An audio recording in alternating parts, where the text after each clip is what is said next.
Assalamualaikum warahmatullahi wabarakatuh. Ini kita belajar terkait teknik penulisan bab 1. Jadi memang targetnya seperti awal UTS semuanya sudah harus lengkap mulai dari bab 1 sampai metodologi penelitian. Ya. Nah, untuk bab 1 sendiri adalah poin yang paling penting. Kenapa paling penting? Karena kalau di proposal penguji melihat kelayakan apakah proposal ini layak untuk diujikan atau layak untuk dilakukan adalah dari bab 1. Ya, bab 1 itu nanti ada komponen-komponennya, di mana masing-masing dari komponen yang ada pada bab 1, ya, itu menentukan apakah nanti proposalnya lulus atau tidak. Apakah proposal ini punya novelty, keterbaruan, atau tidak. Jadi nanti kelihatannya ada pada bab 1. Ya, latar belakangnya bagaimana. Kenapa sih kamu ngambil judul ini? Kenapa sih kamu ngambil masalah ini? Kenapa sih kamu mau meneliti terkait hal ini? Semua penjelasannya itu kamu harus tuliskan di bab 1. Ya, makanya penting bagi rekan-rekan untuk mengetahui bagaimana tata cara penulisan bab 1 yang baik dan benar. Pun nanti juga di bab 1 itu ada yang namanya rumusan masalah. Nah, namanya juga rumusan masalah. Artinya masalah-masalah yang ingin kalian pecahkan ketika nanti kalian melakukan penelitian. Akhirnya lagi. Dengan kata lain, ya, kesimpulan yang kalian buat nanti itu harus mengacu pada rumusan masalah. Ya, jadi nanti membuat rumusan masalahnya harus tepat dan benar. Silakan. Oke, lanjut. Judul sudah ditentukan ya. Bapak pengen sampling aja deh salah satu judul. Judulnya Linda apa? Hah? Uji efektivitas.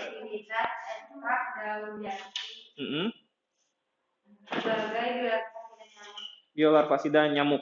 Oke, kita ambil satu contoh itu ya, kita muat ke dalam bab 1. Uji efektivitas biolarvasida ya. Uji efektivitas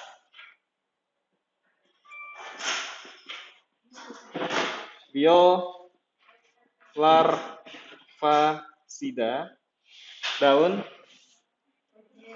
jati. Maka pertanyaan yang akan dimuat di dalam bab 1 adalah kenapa memilih daun jati? Kenapa memilih topik biolarvasida? Itu harus masuk di bab 1. Pasti. Karena nggak ada pertanyaan lain. Pasti kan pertanyaannya kenapa kamu mau melakukan uji biolarvasida? Dan alasannya harus ilmiah. Contoh misalkan adanya peningkatan penyakit DBD atau adanya peningkatan penyakit kaki gajah, ya, atau kasus gara-gara penyakit yang dikarenakan nyamuk yang kemudian naik, entah itu di Indonesia, entah itu di Batu Licin, entah itu di desa kalian, terserah. Ini bisa dijadikan alasan kenapa kalian ingin mengambil biolarvasida. Terus yang kedua dari sisi lain, ya, jadi harus ditinjau dari segala sudut. Sisi lain mungkin penggunaan abate yang bisa menyebabkan komplikasi pada manusia.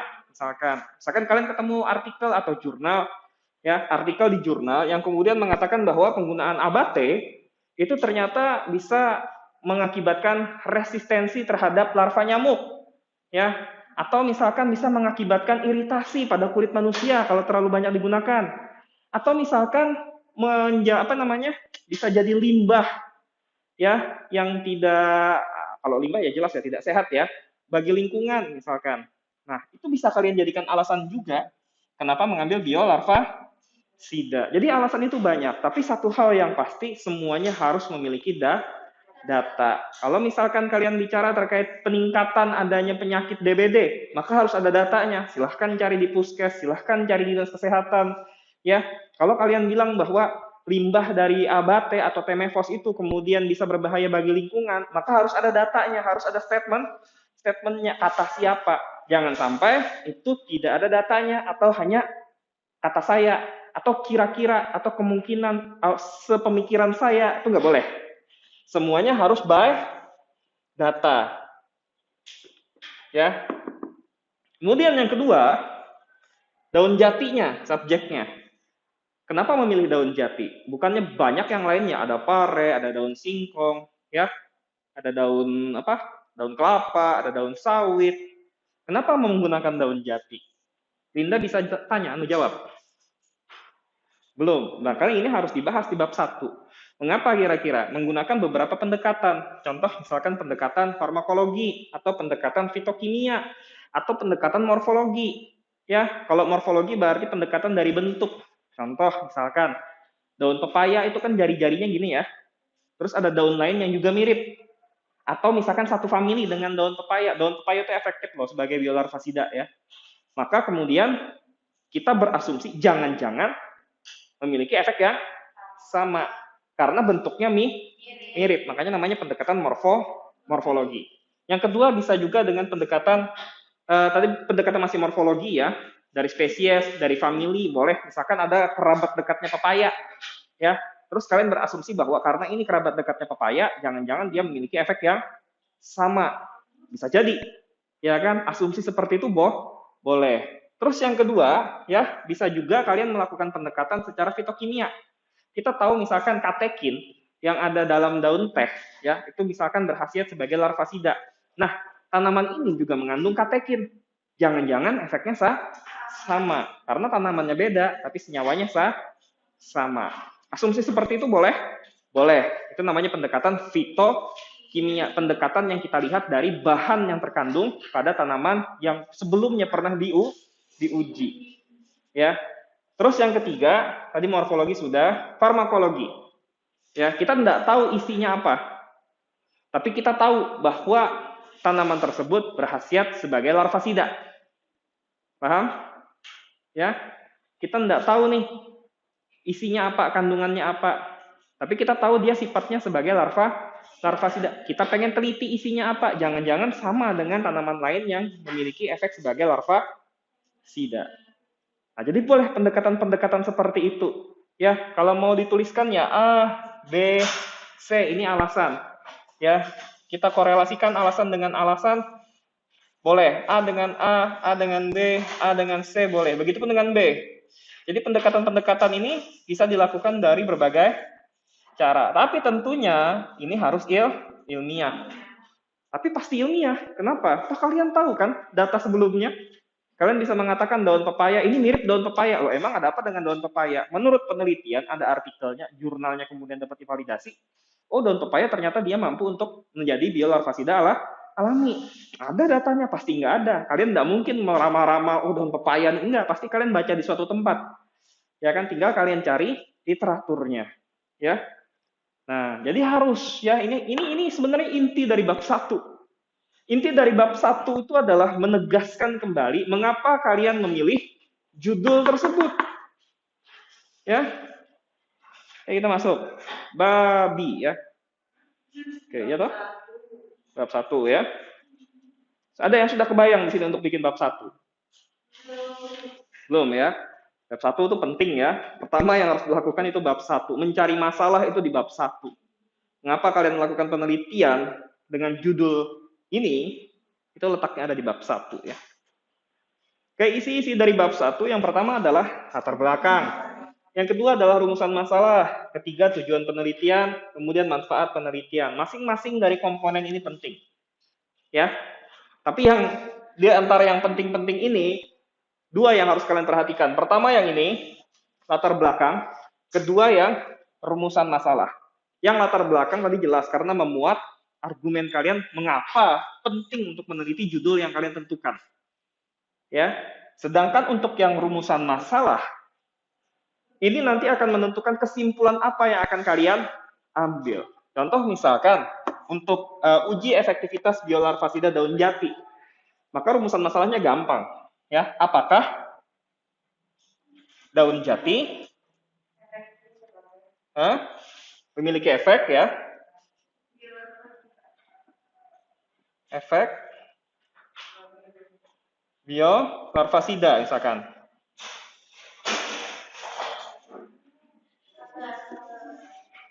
Kalimat apakah ini nanti yang akan menjadi yang harus dijawab di kesimpulan. Intinya penelitian kalian itu dilakukan untuk menjawab ini, rumusan masalah. Sehingga kesimpulan kalian nanti jangan sampai beda dengan rumusan masalah. Kalau rumusan masalahnya ada 1, ya kesimpulannya cuma 1. Rumusan masalahnya ada 2, kesimpulannya cuma 2. Jangan 3, jangan 4, nanti bingung, melebar-lebar. Ya, dan ketika kalian menulis pembahasan yang pertama kali kalian harus bahas adalah sesuai dengan runut dari rumusan masalah. Rumusan masalah boleh nggak cuma 1 ini aja. Contoh misalkan yang pertama menjawab pertanyaan ini. Yang kedua, misalkan pada apa ya istilahnya ya? Sebenarnya kalau ini mudah sih ya. Pada dosis berapa, misalkan, berapa daun jati ya memiliki efek biolarvasida? Ini harus dijawab, ya. Tuh. Kalau tujuan ini gampang. Tujuan tinggal mengubah apakah menjadi mengetahui. Ya toh? Ganti aja nih apakahnya jadi mengetahui. Udah berubah jadi tujuan. Mengetahui daun jati, mengetahui apakah daun jati memiliki efek biolarvasida. Tujuan gampang. Ya oke, kita bahas mulai dari awal di latar belakang dulu deh. Nah, jadi kalau di latar belakang, jadi bagian ini menjadi pembuka judul skripsi ya, yang Anda pilih. Anda nanti akan menjelaskan faktor-faktor apa yang menjadi ulasan kenapa kalian memilih judul ini. Ya. Nah, meskipun bentuknya nanti berupa pemaparan, ya. Nah, tapi tetap harus fokus pada permasalahan. Jadi jangan sampai melebar. Latar belakang yang baik, Bapak bilang ya, kalau bisa tidak lebih dari 2 lembar. Tidak lebih. Lebih sedikit lebih baik. Ya. Jadi jangan latar belakang nanti 4 lembar, 5 lembar, 6 lembar. Bolak-balik. 4 halaman. 4 halaman itu mungkin kebanyakan biasanya. 1,5 gini cukup. Ya, jangan sampai kebanyakan latar belakang. Makanya harus fokus. Kalimatnya itu sini yang harus diperhatikan adalah fokus, jangan melebar. Untuk ketika kalian bikin latar belakang, maka kalian harus mencari permasalahan itu dari yang global, menyempit, sampai nanti menyerempet judul kalian. Sehingga bukan kesimpulan sih, poin akhir dari latar belakang kalian itu, dari ini kemudian peneliti memiliki minat untuk melakukan penelitian dengan judul bla bla bla bla bla bla bla bla bla. Atau dari masalah atau dari paparan di atas, maka peneliti kemudian memutuskan untuk meneliti dengan judul bla bla bla bla bla bla. Ya, latar belakang. Oke. Oh, belum jalan.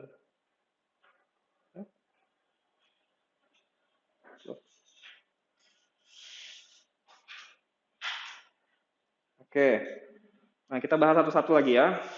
Pola pemaparan yang ada pada bab 1. Jadi, pola pemaparan yang pertama dia harus punya landasan penelitian. Landasan penelitian ini sebenarnya mendefinisikan apa yang Bapak sampaikan di awal tadi. Ya, ada landasan faktual, fakta di lapangan, boleh dari berita, wawancara, dan lain-lain, kalian boleh masukkan sebagai alasan untuk memilih judul yang diambil. Bapak merekam kok. Nanti Bapak bagikan rekamannya. Kemudian yang kedua, landasan teoritis. Ada teorinya di buku. Ya, yang terakhir adalah landasan yudiris, biasanya dari peraturan. Ini biasanya sih kalau untuk rekan-rekan farmasi jarang ya. Biasanya rekan-rekan yang skripsi atau sidangnya itu nanti berhubungan sama aturan-aturan ya. Biasanya bahasannya lebih ke sini. Tapi kalau di kesehatan ada nggak? Ada. Contoh misalkan undang-undang kesehatan dan lain-lain, boleh digunakan. Ya, terutama nanti yang minatnya di bidang klinis. Ya, untuk mencapai misalkan kesehatan paripurna, ada undang-undangnya, cantumkan. Intinya kalian tidak boleh menggunakan pendapat sendiri. Ya, nanti pendapat kalian itu dituangkan di pembahasan. Jadi jangan kebalik. Jangan nanti yang ditaruh di pembahasan kutipan, semuanya kutipan. Salah. Ya. Nah, kalau di pembahasan tuh pendapat kita sendiri yang kita masukkan. Tapi kalau untuk bab 1, bab 2, bab 3, maka ini harus semuanya ada literaturnya. Dan literaturnya nggak boleh sembarangan. Bapak rasa semuanya sudah tahu ya literatur yang benar itu seperti apa ya. Oke. Nah, dan pola pemaparan itu terbagi 2. Ada yang deduktif, ada yang induktif. Ini di bahasa Indonesia belajar seharusnya ya. Jadi pola pemaparan deduktif adalah polanya itu menceritakan permasalahan. Ya, dimulai dari hal yang bersifat umum, seperti yang Bapak bilang tadi, global dulu, kemudian dideskripsikan menjadi lebih spesifik atau lebih khusus. Ya, jadi misalkan kita cerita terkait larvasida tadi.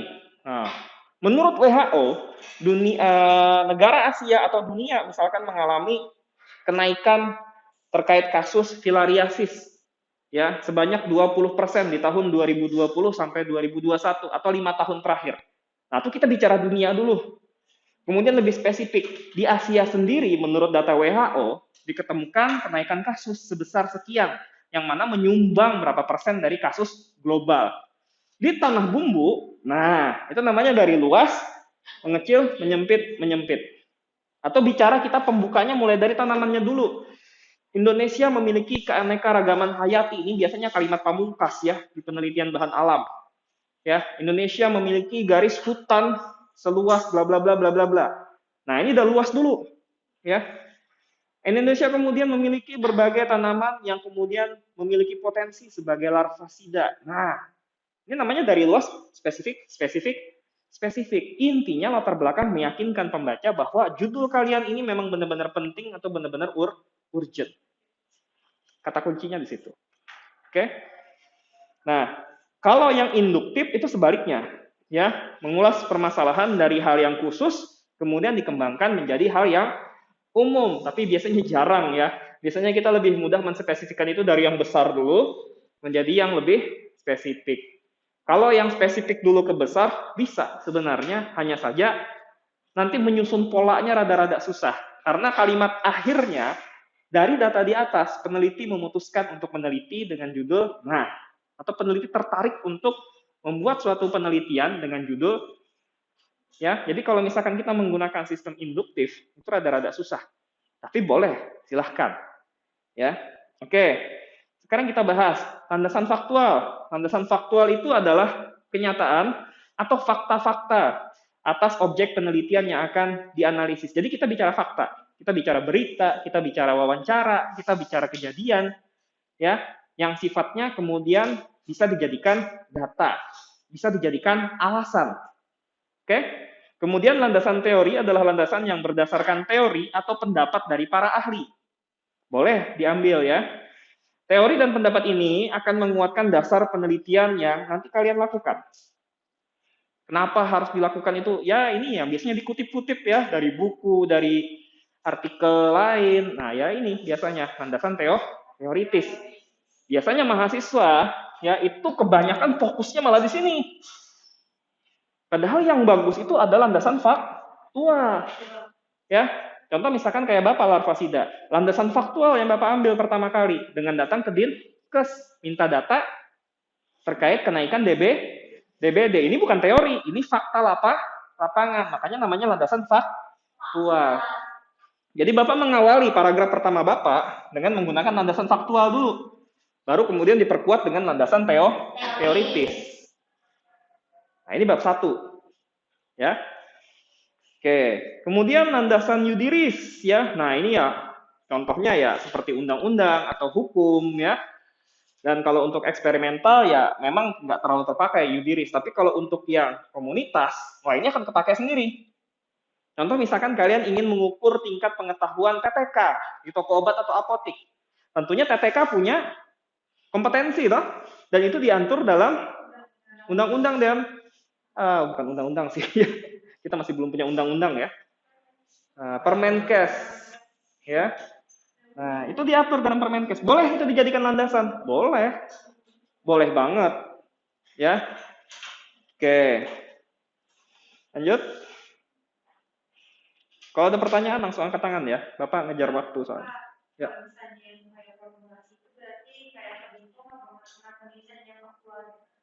Faktualnya sebentar. Kalau formulasi itu mungkin lebih ke sini nih.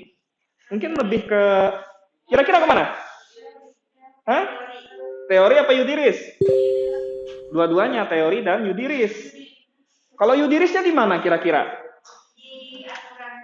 Aturan apa? SN Standar Nasional Indonesia, di mana sediaan yang dibuat itu harus terstandarisasi. Yudiris ada aturannya, ya kan? Oke, yudiris.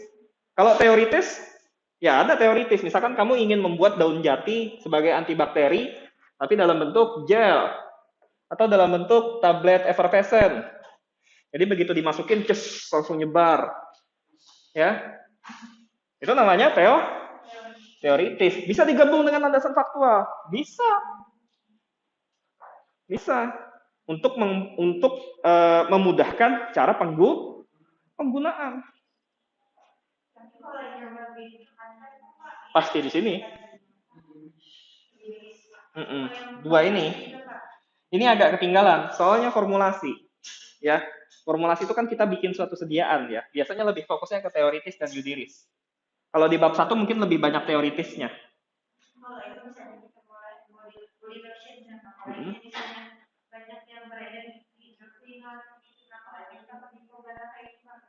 Hmm, nyambung kak dengan judul? Judulnya formulasi kok nyerempet-nyerempetnya ke arah situ? Iya, kurang nyambung rasanya ya. Ya, iya, kurang nyambung. Kalau formulasi kita fokusnya ke formulasi, maka kita berbicara bukan masalah di luar sana banyak hidrokinon, bukan. Kita berbicara masalah, contoh misalkan kamu ingin menggunakan lotion ya. Lotion berarti basis yang berbeda-beda, misalkan. Yang satu pakai Vaseline, misalkan. Yang satu pakai Cera, misalkan. Itu yang dibahas. Jadi lebih pada bahannya. Makanya bilang Bapak lebih pendekatan teoritis. Ya, itu. Kecuali kalau misalkan formula yang ada di pasaran itu masih dirasa susah penggunaannya oleh masyarakat. Itu boleh faktual. Contoh misalkan Bapak bikin granul larvasida kemarin. Bapak nggak bikin yang ekstrak. Alasan Bapak bikin granul biar mudah menggunakannya. Karena di luar sana masih belum ada yang bentuknya granul untuk ekstrak tertentu. Ada alasan. Itu namanya faktual. Ya, it's okay, nggak jadi masalah. Oke, lanjut. Paham ya, Paham? Nah, oke. Kemudian kita juga harus memaparkan harapan dan kenyataan. Ya, kalau ini mah gampang ya. Harapannya formula ini nanti akan menghasilkan formula yang stabil dan efektif misalkan. Atau kalau formulasi saja berarti formula yang stabil dan sesuai dengan standar nasional Indonesia misalkan. Ya, harapan dengan kenyataan. Kemudian pentingnya penelitian ini juga harus dipaparkan ya. Ini yang harus ditekankan. Ya, karena pada bagian ini kita memaparkan kenyataan atau kondisi yang sebenarnya terjadi, ya. Kemudian apa namanya istilahnya itu? Kenapa penelitian ini harus benar-benar dilaksanakan? Ya, bicara lagi soal harapan dan kenyataan, kadang kalau misalkan kita berbicara di ranah eksperimental mungkin nggak terlalu banyak ya kalau harapan. Tapi kalau kita bicara untuk komunitas, nah ini luas sekali. Komunitas itu banyak bahan yang bisa diambil. Misalkan kalau komunitas Pak, kan kayak judulnya tuh menyangkut kayak desa sejahtera misalkan. Itu sedesaan apa? Iya, sedesaan. Atau misalkan kita ada teknik samplingnya nanti. Tergantung. Nanti belajarnya sama Pak Budi itu ya, yang menjelaskan secara umum bagaimana caranya teknik sampling. Memang bagiannya beliau itu. Bapak tadi kemarin diskusi dengan beliau, salah satunya membahas itu ya. Bapak menjelaskan yang ke ranah eksperimentalnya aja harusnya. Bapak nyuruh kalian bab 1, bab 2, bab 3 ini untuk memudahkan nanti ketika kuliah Pak Budi. Ya, kalau Bapak sebenarnya harusnya fokusnya di eksperimental aja. Cuman eksperimental kan nggak terlalu banyak ya. Jadi ya sudah sekalian aja gitu Bapak ajarin. Nah, nanti kalau untuk Pak, apakah harus satu desa Pak saya teliti?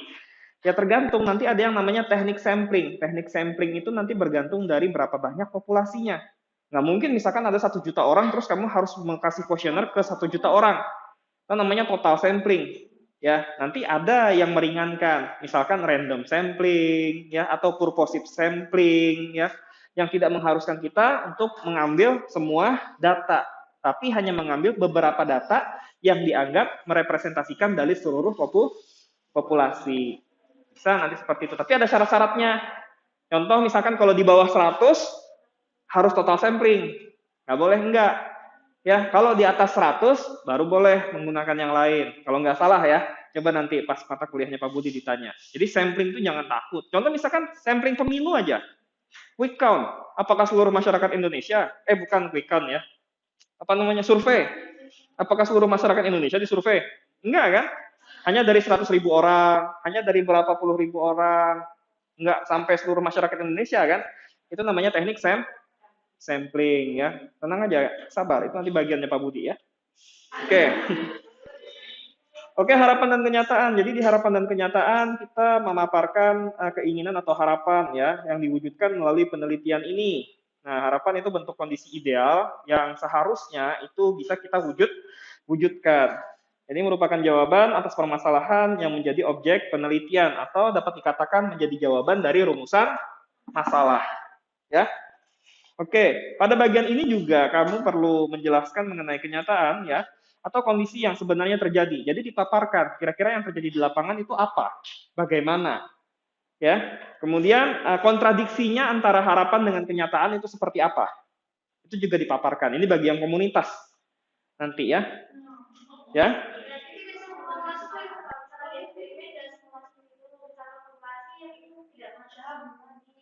Apa? Masuknya? Loh, tapi kan kalau harapannya kan ada tetap. Contoh misalkan harapannya menemukan ini apa? Apa Linda? Harapannya kamu judul ini apa? Hah? Untuk menemukan senyawa biolarvasida yang ramah lingkungan. Harapan loh. Ya kan? Oke? Berarti kan kalau populasi berarti harapannya supaya sediaan ini bisa jadi persediaan. Iya, membuat sediaan yang baik dan stabil, gampang. Ya kan, karena tujuannya pasti sama. Mau formulasi apapun semuanya sama. Mau eksperimental apapun juga semuanya pasti sama. Nggak jauh-jauh beda. Yang agak beda komunitas, karena konteksnya lebih luas. Karena konteksnya lebih luas itu juga makanya kesempatannya lebih banyak. Ya, judul yang bisa dihasilkan dari komunitas tuh luas sekali karena apa? Konteksnya luas. Karena fakta di lapangan dengan kenyataan yang seharusnya itu terkadang berbeda. Ya, tapi kalau formulasi kenyataan dengan harapan itu pasti lurus. Ya kan, kita pengen bikin formulasi, harapannya pasti pengen stabil dan efektif selesai. Ya enggak? Eksperimental juga seperti itu. Oh ya iya dong. Efektifnya maksudnya stabil, ya. Stabil, maksudnya stabil itu memenuhi standar nasional Indonesia. Harus paham dulu ya kalau formulasi itu yang dicapai apa. Kalau formulasi yang dicapai itu kayak kita parameter-parameternya itu harus masuk rentang. Kalau parameternya tidak masuk rentang, ya boleh dikatakan penelitian tidak ada yang gagal, tapi mau kalian punya hasil penelitian yang dipublikasikan hasilnya tidak selesai. Kan kalau gagal kan belum stabil, berarti kan belum selesai, ya enggak? Ya enggak? Kalau kakak tingkat kalian kan dulu gitu. Dia ngujinya 2, stabilitas sama efektivitas. Yang ini aja belum stabil. Udah diuji efektivitas. Makanya formulasi aja. Iya. Formulasi itu parameternya cuma kestabilan. Stabil, dia udah cukup stop sampai di sana. Itu sudah bisa dijadikan skripsi. Sudah bisa dijadikan KTI, apalagi KTI ya. Skripsi aja bisa kok dari formulasi. Oke? Bapak itu dibagi 2 dulu penelitiannya. Bapak kan dulu tesisnya terkait tuberkulosis ya. Jadi yang pertama itu ada formulasi, ini penelitian tahap 1 namanya. Kemudian ada pengujian farmakologi. Ini tahap 2 namanya. Ini nggak digabung jadi satu, dipisah. Karena formulasi saja, ini sudah bisa jadi penelitian, tesis loh. Jadi nggak perlu sampai ke efektivitas. Ya. Oke, kecuali nanti mau bagi-bagi. Misalkan Maya yang bikin formulanya, kemudian yang uji efektivitasnya Fatma, boleh. Tapi Fatma harus nunggu Maya. Makanya bilang Bapak, kalau kalian sudah punya formula yang stabil, contoh misalkan kemarin punya Linda stabil ya, apa semir sepatunya itu. Siapa lagi yang bikin formula kemarin tuh yang sudah jadi, yang sudah stabil? Anjeli, Lilin ya. Tapi kalau Lilin itu bingung parameternya apa Bapak? Elvita sabun misalkan. Sabun tuh bisa loh dicari parameternya. Saponifikasinya berapa? Daya pembersihnya seperti apa? pH-nya seperti apa? Kalau sudah punya formula yang stabil, kamu tugasnya hanya tinggal menyusun naskah. Iya, formulasi. Iya kan? Kamu nanti masuk ke laboratorium itu cuma mencari variabel yang lain. Misalkan ini formulamu takarannya sekian. Kamu penasaran, kalau diganti yang ini jadi ini gimana ya? Ya, kalau yang SLS kita nggak usah pakai SLS, gimana ya saponifikasinya? Misalkan, apakah bisa sebersih yang tak pakai SLS? Nah, itu namanya penelitian tinggal gitu aja, tapi dia sudah punya formulasi yang jadi. Oke? Ya. Mm-mm.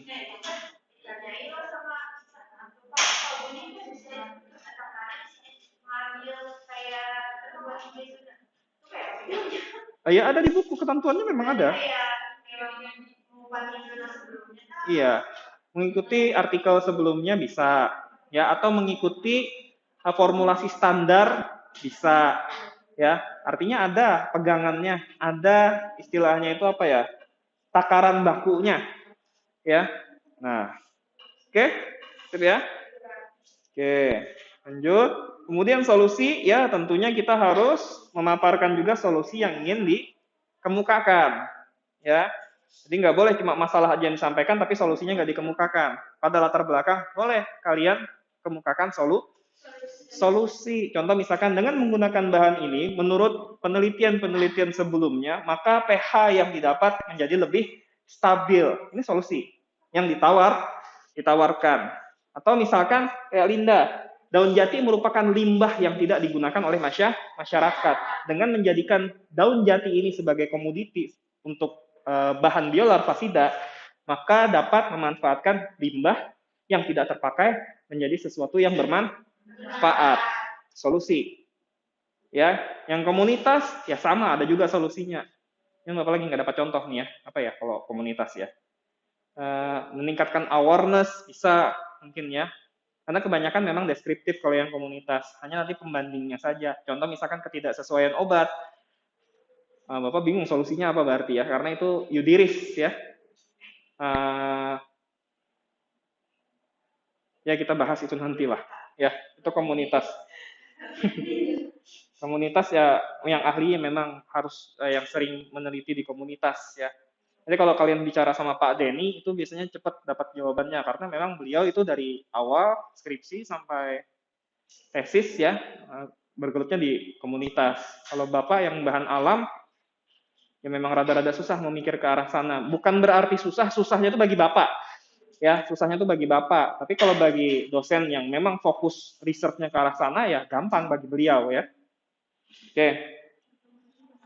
Kemudian, nah ini dia metode atau teknik ya. Ya sebenarnya setali tiga uang sih dengan apa yang disampaikan di atas. Hanya saja kita memaparkan secara singkat bagaimana cara kita melakukan suatu penelitian. Bagaimana nanti eksekusinya di lapangan. Oke. Teknik apa yang dapat digunakan? Oke. Nah ini yang terkadang salah ya. Salah lagi. Yang terkadang agak susah mencari masalah. Ini biasanya pada proses penetapan judul aja sudah susah. Bingung Pak, mau ngambil judul apa? Nggak dapat masalahnya apa? Gitu. Padahal Bapak kemarin sudah bilang, ya, nggak usah susah-susah mencari masalah. Kalian tinggal lihat artikel-artikel sebelumnya yang mirip-mirip, yang sesuai dengan minat kalian. Tinggal dirubah nanti variabelnya. Variabel itu apa Pak? Nanti Pak Budi yang jelaskan lebih lanjut. Ya karena umum kan harusnya ini Pak Budi dulu baru Bapak kan? Ya. Variabel Bapak singkat aja ya. Variabel itu adalah suatu faktor yang dapat mengubah hasil. Yaitu variabel. Ya. Contoh misalkan Maya suka sama sirot. Ya, contoh ya. Tapi karena ada faktor lain yaitu sirot sudah menikah, maka itu menjadi variabel baru yang membuat hasilnya Maya nggak mungkin bisa suka lagi sama sirot. Contoh itu contoh variabel, ya, sesuatu yang mempengaruhi hasil. Itu bahasa Bapak sih ya, variabel itu Bapak anggap seperti itu, ya. Oke, makanya variabel itu juga bisa disebut sebagai faktor, ya. Oke lanjut. Contoh ya, oh ya sudah sama sih contohnya ya. Apakah tanaman X memiliki aktivitas X? Ya, kita anggap X-nya adalah daun jati, yang satunya X-nya adalah biolarvasida. Ya, faktor apa yang menjadi pengaruh? Faktor apa yang menjadi pengaruh pada tingkat pengetahuan antibiotik masyarakat desa X? Kalau kalian perhatikan ya, bagian ini membuat permasalahan-permasalahan yang nanti bisa dijadikan sebagai topik pembahasan sebagai dasar penelitian. Ya, tonjolkan urgensinya apa, ya, permasalahan-permasalahan tersebut nantinya akan menggambarkan pentingnya penelitian yang akan kalian lakukan. Jadi do your best ya, sebisa mungkin kalian mencari data yang sangat menguatkan mengapa kalian mengambil judul yang kalian pilih. Harus kuat latar belakang, jangan nggak kuat. Karena pertanyaan pertama dari penguji nanti, kenapa kamu ngambil judul ini? Kalau kamu A, I, U, E, O jawabnya sudah nggak kuat duluan, ya, kamu harus bisa mempertahankan argumenmu nanti. Oke, jadi yang harus kalian ingat ya adalah identifikasi masalah itu harus merupakan fakta dengan data. Ini juga yang harus diingat. Jangan pernah ada di dalam latar belakang itu yang tidak ada literaturnya, yang tidak dari fakta, apalagi nggak ada datanya. Contoh misalkan kalian tulis, tanah bumbu mengalami kenaikan penyakit DBD sebesar 50%. Begitu di cross check oleh pengujinya, nggak ada. Fatal, langsung dicoret. Ya, karena dianggap hoax. Makanya orang akademisi itu anti hoax sebenarnya. Oke? Oke, jadi sumber-sumbernya untuk data tersebut bisa kalian peroleh ya dari mekanisme angket, misalkan, atau kuesioner ya, survei, observasi, atau wawancara. Ingat tadi ada berapa untuk landasan?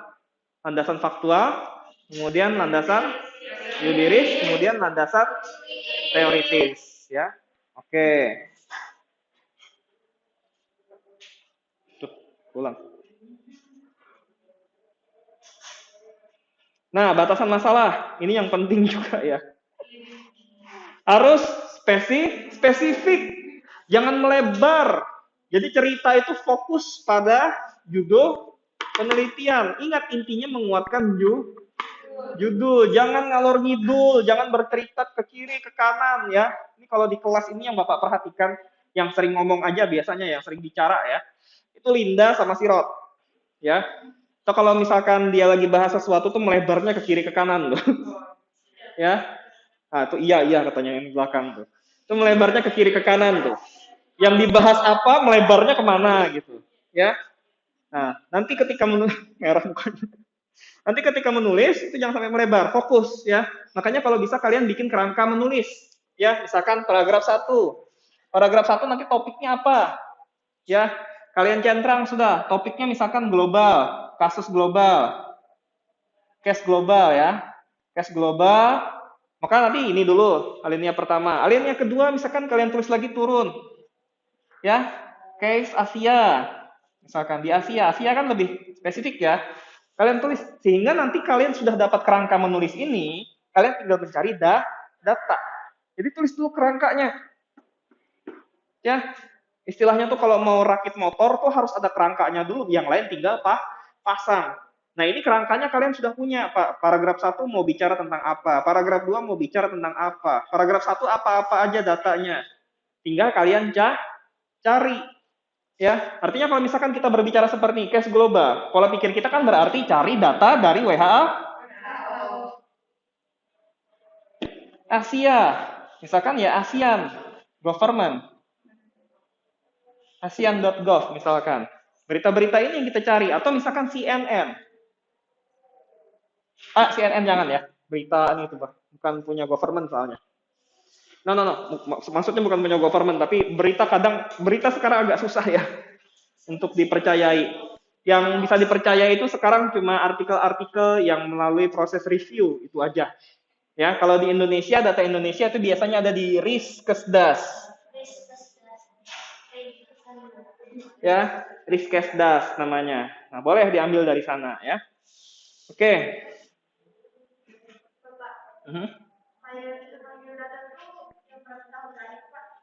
Kalau yang paling bagus, ya sebenarnya tergantung ya dari pembimbingnya.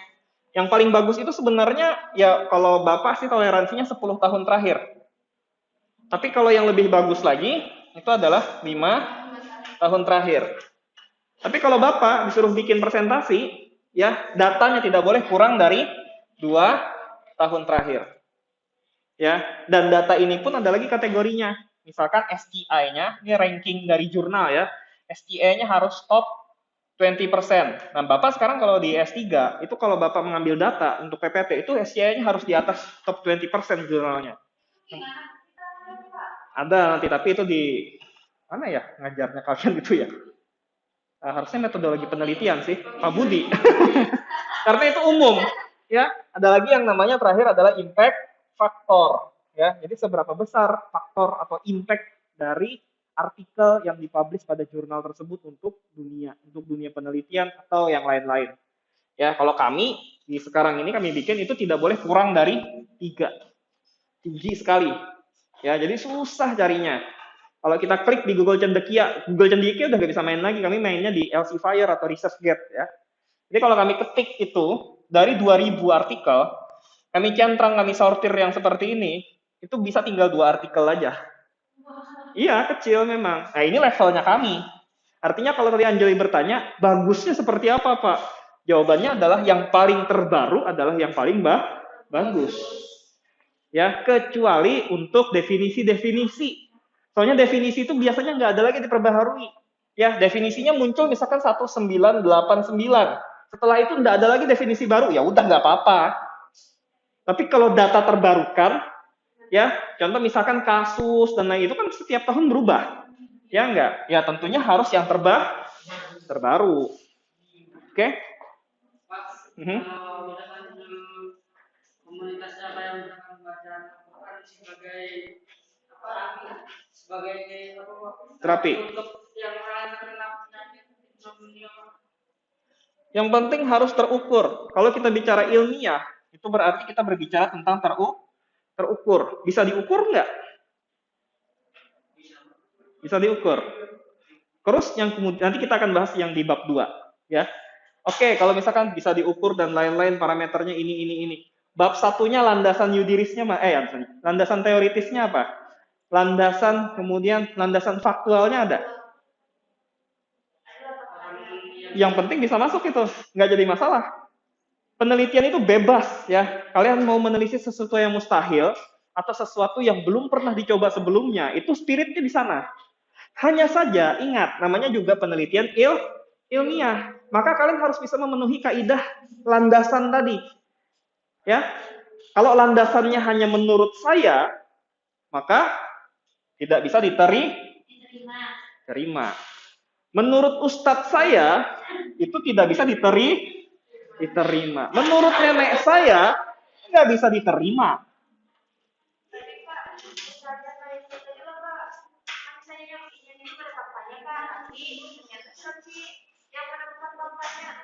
Maksudnya?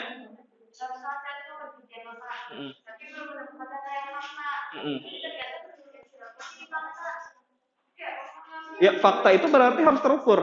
Nah, sekarang terukur itu tidak boleh misalkan, iya Pak, ada faktanya Pak, ada datanya Pak. Siapa? Ada Pak, 1 orang Pak, orang desa ini. 1 orang ini nggak bisa jadi fakta. Makanya tadi ada yang namanya teknik sampling atau minimal populasi. Ya, ada Pak ya di Kampung Ulun, berapa orang? 2 orang. Ini nggak bisa jadi fakta. Ya, karena manusia itu subjektif. Ya enggak, ini nggak bisa jadi fakta. Ingat, dalam penelitian yang harus dihindari adalah kalimat ini, yang jadi momok menakutkan. Bias. Ya, yang kita lihat seakan-akan itu fakta, tapi ketika didalami, ini masih nggak jelas. Dalam penelitian itu nggak boleh ada cerita, ini masih nggak jelas. Nggak boleh. Kalau landasan ya, latar belakang ya, atau dan lain-lain. Maksudnya nggak jelas ini bukan alasan ini kita masih nggak tahu, bukan. Tapi datanya tuh gini. Contoh misalkan tadi, ada Pak yang habis dibacakan kitab suci misalkan ya. Kemudian tiba-tiba 2 hari kemudian dia jalan. Wah, hebat banget kan? Tapi setelah diteliti, oh ternyata dia ada terapi obat juga, dia ada terapi jamu juga. Ini bias. Nggak bisa. Makanya dalam subjek penelitian, kalau memang dia jadi fakta, dia harus memenuhi kaidah penelitian. Salah satunya adalah semua subjek harus diperlakukan sama. Kalau misalkan terapinya baca Quran, maka dia nggak boleh minum obat selainnya baca Quran doang. Ya, kalau misalkan terapi baca Quran untuk mengobati anemia, tapi sambil minum sangobion, Itu bukan karena Qurannya, sangobionnya. Nggak boleh. Bapak sering mau didatangin bidan itu ya, mau coba obat luka pasca persalinan. Bapak tanya, yang pertama, ethical clearance-nya ada nggak untuk pengujian terhadap manusia? Yang kedua, pertanyaannya adalah, bidannya ada konsumsi, bidannya lagi, pasiennya ada konsumsi obat lain nggak selain dari ekstrak yang diberikan? Ada, Pak. Berarti kemungkinan sembuhnya bukan karena ekstraknya, obatnya. Tapi Pak, yang satu cepat sembuh, yang satu tidak. Ya karena metabolisme masing-masing orang itu berbeda. Makanya kalau dalam studi eksperimental, artinya kita memberikan perlakuan terhadap subjek yang ingin kita teliti, maka semua subjek harus diperlakukan sama. Dan ada minimal jumlah subjek. Nah ini yang harus diperhatikan. Apapun boleh kalian angkat temanya, tapi harus memenuhi kaidah ini. Ya, nggak usah jauh-jauh vaksin Nusantara deh. Ya, walaupun sebenarnya bukan vaksin. Kemarin kan dia mengajukan bahwa ini sudah dilakukan uji klinis. Tapi yang dilakukan uji klinis itu adalah orang-orang yang terkait dengan perusahaan, para pemodal. Bias. Karena apa? Dia punya keterikatan dengan penelitian. Dia punya kepentingan. Kepentingan aja nggak boleh. Harus netral. Makanya itu, untuk penelitian-penelitian klinis, itu biayanya luar biasa mahal. Nggak mungkin bisa kita lakukan. Belum lagi kita bikin ethical clearance-nya. Ya, jadi hati-hati. Kalau mau eksperimental ke manusia, masih mustahil ya. Kenapa? Yang pertama, kalian nggak punya dananya. Orang kita panggil ke sini, itu kita harus punya ethical clearance. Kemudian yang kedua, diambil darahnya tiap hari, dicek, itu ada biayanya. Yang biayain kita, belum lagi transportnya, belum lagi makannya kita atur. Ya, nggak boleh misalkan si person A, ini makannya sate Padang. Yang person B, ini makannya soto ayam. Yang person C, ini makannya nasi goreng. Ini aja yang mereka makan udah beda-beda. Ya enggak? Nutrisi yang masuk ke dalam tubuh mereka juga beda-beda. Berinteraksi enggak dengan sampel yang kita ujikan ke mereka? Bereaksi. Ya, makanya kalau satu makannya cuma nasi putih pakai telur, yang lain harus kita paksa makan nasi putih pakai telur, nggak boleh beda. Begitupun nanti kalau misalkan mau ujinya Al-Quran. Nggak boleh bias. Yang satu misalkan rumah sakitnya dia ditempatkan di kelas A. Yang satu di kelas C. Kira-kira lebih cepat sembuh yang mana? Kelas A. Obatnya lebih bagus, ruangannya lebih nyaman. Paham sampai di sini maksudnya? Boleh kalian mau melakukan penelitian apapun, yang penting kaidah-kaidah tersebut bisa masuk. Ya. Yang penting kaidahnya bisa masuk. Tapi kalau untuk penelitian terhadap manusia, belum, ya. Bapak menjamin masih belum bisa dilakukan kecuali hanya sekedar mengambil kuesioner, memberikan kuesioner. Ya kalau memberikan kuesioner kan kita nggak memberikan perlakuan. Iya. Tapi kalau eksperimental ke manusia, Bapak bisa jamin kamu bakal ditolak karena syaratnya sangat banyak. Bidan aja kemarin habis konsultasi ke Bapak, kemudian mereka nggak jadi. Akhirnya mereka nggak berani lagi konsultasi ke Bapak. Iya. Kawan-kawan bidan itu nggak berani lagi konsultasi ke Bapak. Karena nggak bisa, ya jelas itu nggak bisa dilakukan gitu loh. Jadi lebih baik tidak tahu daripada mengetahui itu salah. Pilihannya gitu kemarin. Bukan Bapak mau nyalahkan. Ya, tapi memang kita bicara fakta. Oke? Tuh, karena uji ke manusia itu susah. Ya. Harus benar-benar kita atur. Oke, contoh batasan penelitian. Contoh misalkan tadi kayak Sarah pertanyaannya, Pak, kalau misalkan kita teliti desa Sarigadung, berarti satu desa, Pak. Tergantung kita beri batasan seperti apa. Contoh misalkan kalau kamu mau ngambil kuesioner, kamu mau ngambil kuesioner dari anak umur 2 tahun. Emang bisa mereka ngisi? Enggak kan? Makanya kasih batasan. Umur minimal berapa? Itu batasan penelitian. Siapa yang menentukan batasan penelitian? Ya si peneliti. Ya, yang pasti harus ada alasan kenapa batasan penelitian tersebut dilakukan. Ya contoh misalkan pertanyaannya kenapa harus 17 tahun?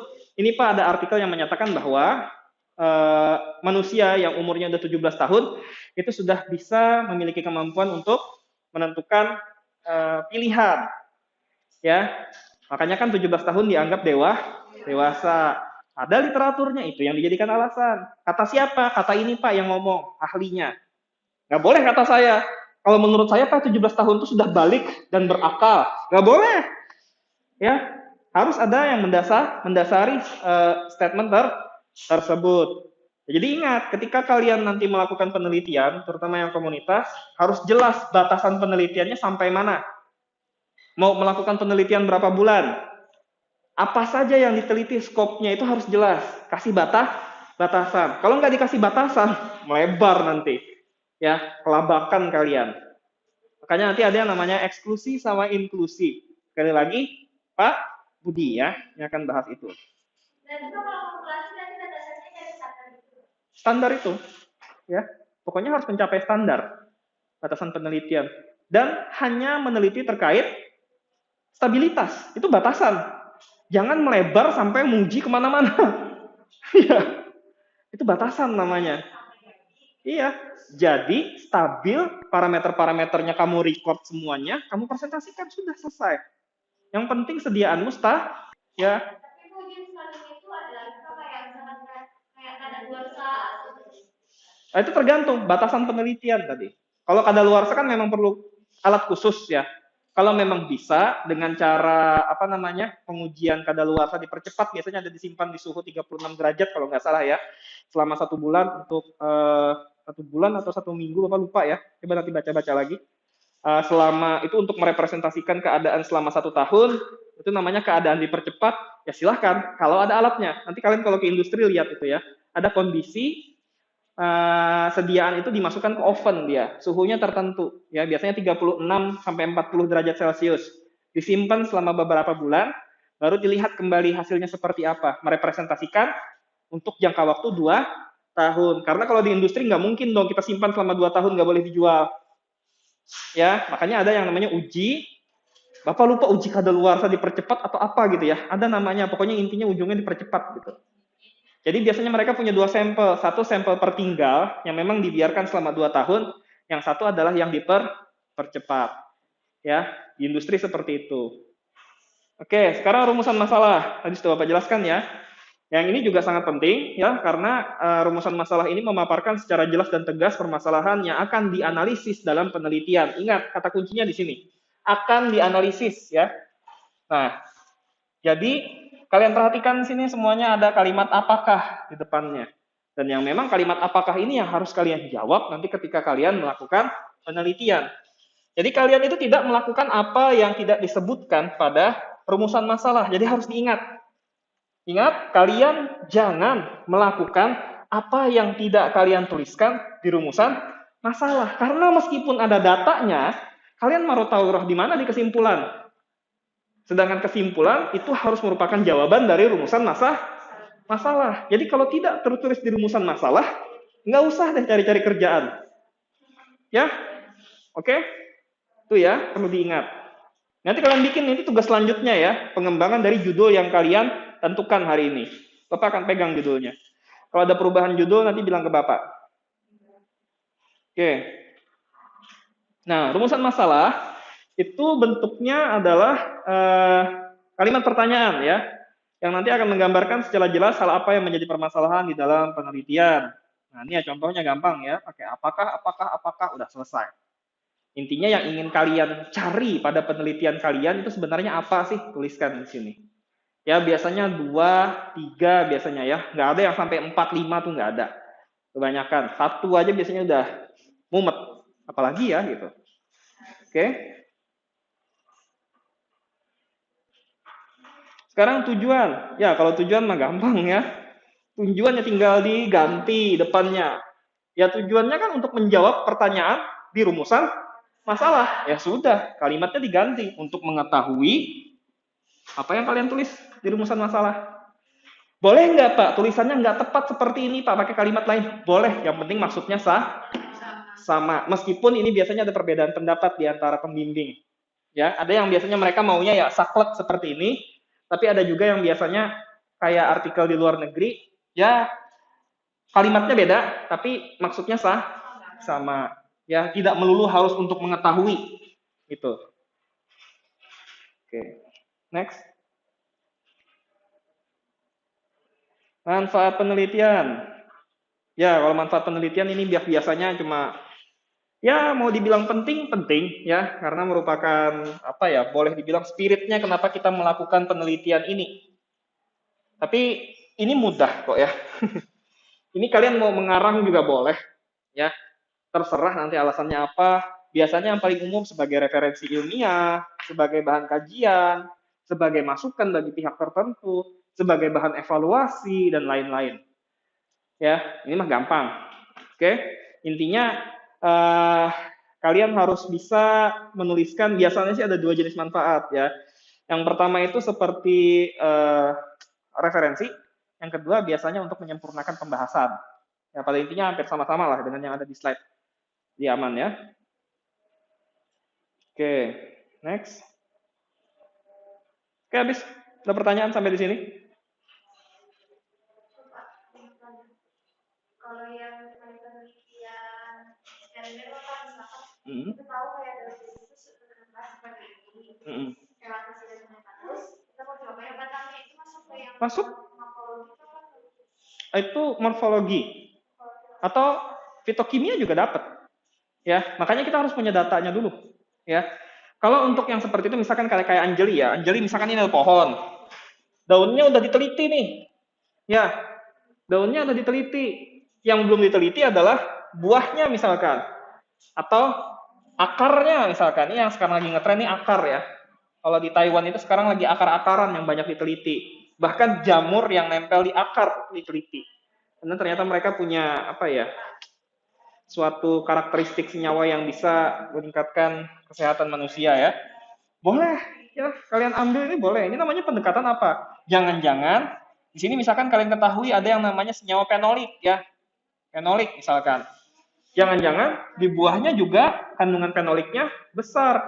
Untuk itu biasanya untuk yang eksperimental itu dilakukan uji pendahuluan kualitatif atau kuantitatif kalau sudah skripsi. Kalau KTI kualitatif aja ya. Tapi kita udah punya spektro ya, rugi kalau nggak dipakai. Jadi kita ujikan dulu, ini kita ekstrak. Ekstraknya kemudian kita uji secara kualitatif. Kalian belajar di kimia farmasi 1, identifikasi senyawa. Kalian pastikan bahwa dugaan kalian bahwa buah ini mengandung fenol itu memang benar. Untuk memastikan. Dan hasil dari uji pendahuluan itu nanti bisa dijadikan dasar di latar belakang. Ya. Peneliti telah melakukan uji pendahuluan dan diketahui bahwa secara kualitatif buah dari pohon bla bla bla bla bla bla mengandung senyawa fenol yang dapat berfungsi sebagai antioksidan kuat misalkan. Bisa dijadikan latar belakang. Tapi ini harus dipastikan. Makanya bilang Bapak ada data, ada alasan kenapa kamu ngambil buah.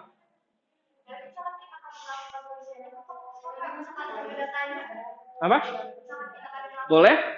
Misalkan sudah pernah ada yang mengkarakteristikkan, ayo dengarkan, nanti lewat ya. Misalkan sudah ada yang mengkarakterisasi ya senyawa yang terdapat pada buahnya, maka silakan. Misalkan ada artikel pada jurnal lain yang kemudian di dalamnya itu sudah lengkap komposisi atau komponen-komponen dari buah ini. Ya sudah, itu bisa digunakan. Ya, ini namanya data research. Data riset. Yang penting nanti ini kalian cantumkan citasinya dari mana. Ya. Oke. Ada lagi? Bab 1 ya. Kalau menguji antifungi kemana? Menguji antifungi kemana? Antifungi? Maksudnya menguji antifungi kemana tuh gimana? Oh enggak, antifungi ya ke funginya. Jadi hampir sama seperti antibakteri. Ya, jadi funginya nanti ditaruh di cawan Petri, ya, atau di objek gas ya terserah nanti medianya apa. Kemudian kamu tetesin pakai senyawamu. Nanti dia terbentuk bulatan-bulatan seperti ini. Enggak ke manusia, ya emang dapat di mana manusia jamuran? Sekarang lifebuoy udah di mana-mana. Yang mana?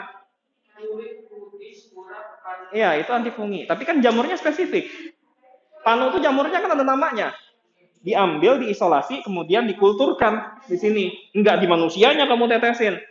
Kalau di manusianya kamu tetesin, ingat nanti bias. Dia kemana-mana, jalan, keringatan, ya. Kemudian juga dia mandi. Nggak bisa. Hah? Ngentol sambil jamurnya, itu jamurnya nanti ada di litbang, beli. Kalau jamurnya beli, sama yang mau antibakteri, bakterinya beli. Nggak mungkin kalian cari-cari E. coli gitu di tai ayam, nggak mungkin. Ya, beli. Ya, karena semuanya harus pasti kalau penelitian. Contoh misalkan ingin meneliti E. coli, ya sudah, pastikan kalau bakteri yang kalian gunakan adalah E. coli. SA misalkan Staphylococcus aureus, pastikan bakteri yang digunakan Staphylococcus aureus. Ingin menguji terhadap larva nyamuk Aedes aegypti, maka pasti larvanya harus larva Aedes aegypti. Nggak boleh kalian di bak mandi sini cari-cari mana ya larva Aedes aegypti. Larva tuh banyak, ada Culex ya, ada Filariasis, Aedes aegypti, Aedes albopictus, Anopheles. Emang kenal kalian? Enggak toh? Nah, PDKT aja belum. Ya, makanya kalau di litbang itu biasanya kita tanya. Kalau bapak dulu biasanya belinya di BLK, ya, Balai Laboratorium Kesehatan. Bapak nggak tahu kalau tanah bumbu ada punya atau enggak. Tapi kita punya litbang loh. Ngeronen nggak boleh, kecuali dari laboratorium, ya, kecuali dari laboratorium. Jadi nanti di metode itu namanya ada yang namanya alat dan bahan. Alat dan bahan di sini harus jelas. Beli larvanya di mana, beli bakterinya di mana, beli misalkan formulasi, beli bahannya di mana, harus ditulis. Nggak boleh beli bahan di Shopee, ditulis bahan Shopee, nggak boleh. Yang ditulis adalah nama perusahaannya, dan perusahaannya harus perusahaan beneran. Nggak boleh. Kan minta dari teman-temannya beli dari perusahaan. Perusahaan itu yang ditulis. Nggak boleh minta dari teman. Nggak boleh dari Shopee. Nggak boleh. Ya, kalau dari Shopee maka perusahaannya harus jelas. Biasanya kalau perusahaan yang jelas itu mereka punya yang namanya, letter of acceptance lagi apa ya istilahnya itu? Sertifikat keaslian, istilahnya seperti itu ya. Mereka punya yang namanya sertifikat keaslian. Itu yang harus disebutkan. Kayak Bapak Timo Quinon. Timo Quinon detailnya dari mana? Bapak tulis dari Aldrich, Jerman. Ada datanya. Dari Litbang tulis. Dari Litbangkes Tanah Bumbu. Kalian tuh punya kelebihan loh di sini. Litbangnya di Tanah Bumbu. Kalimantan Selatan, Kalimantan Timur, Kalimantan Barat kalau nggak salah juga ya. Itu semuanya Litbangnya di sini Tanah Bumbu. Rugi kalau nggak dimanfaatkan. Orang yang dari Unlam aja penelitiannya ke Litbang Tanah Bumbu, masa kalian yang di Tanah Bumbu menyanyiakan? Satu, harus satu. Kita satu-satunya itu masih. Dan letaknya di Tanah Bumbu tuh enaknya.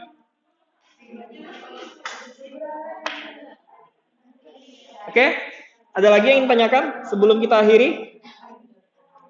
Sudah jam 2.30, Bapak harus masuk ke kelas selanjutnya. Habis ya? Oke, judulnya sini kumpul. Harus. Nanti nilainya kosong. Kan masuk penilaian.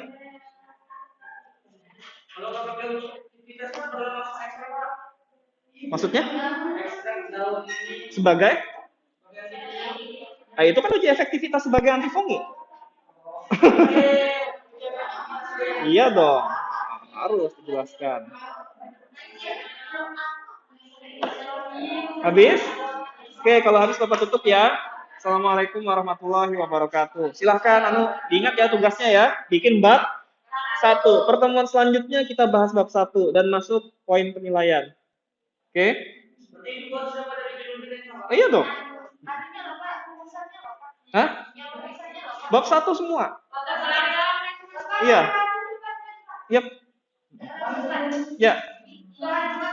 Ya.